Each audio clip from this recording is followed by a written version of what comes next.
আবারও ভয়াবহ বাস দুর্ঘটনায় আহত হয়েছেন প্রায় 20 জন। ঘটনাটি ঘটেছে পূর্ব বর্ধমান জেলার কালনার নান্দাই দুর্গাপুর রেলগেট সংলগ্ন এলাকায়। সোমবার সকালে একটি যাত্রীবাহী বাস বর্ধমানের দিকে যাওয়ার সময় একটি ডাম্পারের সঙ্গে মুখোমুখি সংঘর্ষের ঘটনা ঘটে বলে জানা গেছে। প্রথমে স্থানীয় বাসিন্দারা ও পুলিশের তৎপরতায় আহতদের উদ্ধার করে কালনা মহকুমা হাসপাতালে নিয়ে যাওয়া হয় চিকিৎসার জন্য। বাসের চালক দীর্ঘক্ষণ বাসে আটকে ছিল বলে জানা গেছে। পরবর্তী সময় গ্যাস কাটার দিয়ে তাকে কেটে উদ্ধার করা হয়।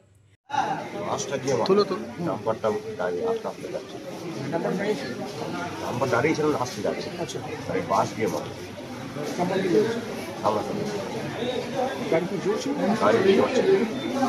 বাদ চলছে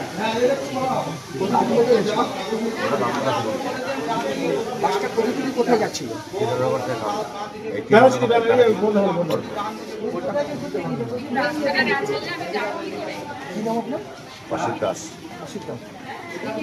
কালনা মহকুমা হাসপাতালে আহতদের চিকিৎসা চলে, আর সেখানেই আহতদের দেখতে পৌঁছান মন্ত্রী স্বপন দেবনাথ, কালনার এসডিপিও রাকেশ চৌধুরী, কালনা পৌরসভার ভাইস চেয়ারম্যান তপন পোরেল সহ অন্যান্যরা।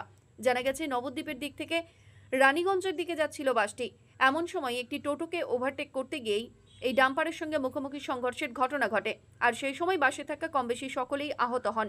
তাদের সকলকেই পুলিশ উদ্ধার করে কালনা মহকুমা হাসপাতালে নিয়ে যান চিকিৎসার জন্য। কি বিষয়টা হলো? নান্দাই রেলগেটে একটি বাসের ঘটনা ঘটেছে। 2 জন মতো আহত হয়েছেন। প্রত্যেকটি হাসপাতালে পুলিশ তৎপরতার সঙ্গে এখানে ভর্তি করে দিয়েছেন। ডিবিও সাহেব নিজে এসেছেন, এখানে সিআই কালু হোসেন, আমি নিজে এসেছি, ভাইস চেয়ারম্যান তপন পোরেল, সুমন, সবাই শুধু আমরা এসেছি। এই 20 জন আহত হয়েছে, তাদের চিকিৎসার ব্যবস্থা হচ্ছে। তার মধ্যে একটু বেশি ইনজিওর্ড হয়েছে সুনিতা দাস, রামা শেখ আর স্নেহা রায়। এগুলো ট্রিটমেন্ট চলছে। আমি একটু যাওয়ার সময় সুপারিশ দেখা করছি, পরে এসেছেন। সব চিকিৎসার ব্যবস্থাপনা সব ঠিকঠাকই চলছে। দুর্ভাগ্যজনক যে এটা অ্যাক্সিডেন্ট হয়েছে, 20 জন আহত হয়েছে। কোথায় অ্যাক্সিডেন্ট জানা গেছে?